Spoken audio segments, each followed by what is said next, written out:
What does maximizing shareholder value look like in action? This is a great example of what maximizing shareholder value above all else looks like in action. Recently, a Boeing 737 MAX 9 aircraft was mid-flight when one of their doors flew off. To give you a little bit of history on Boeing, at one time it was the industry standard for quality when it came to aircraft manufacturing. It was actually the global leader.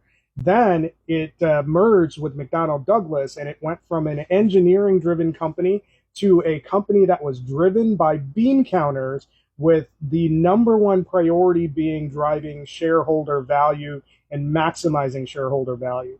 What I showed you is just the most recent example of what a business that is operated with only the stockholders and shareholders in mind looks like. What happens in those instances is that every corner is cut so that you can drive profitability. In the end, who ends up paying the price? It's the average citizen who is utilizing those services. This isn't the first instance where Boeing has had trouble in major ways with their aircraft construction since the merger with McDonnell Douglas. When you're listening to anybody who makes the case that a business's number one responsibility is driving shareholder value, you need to think about this example, because it's people like us, the average schlubs, that end up on the receiving end of the damage that thinking causes. It's a bunch of BS, and it's beyond the time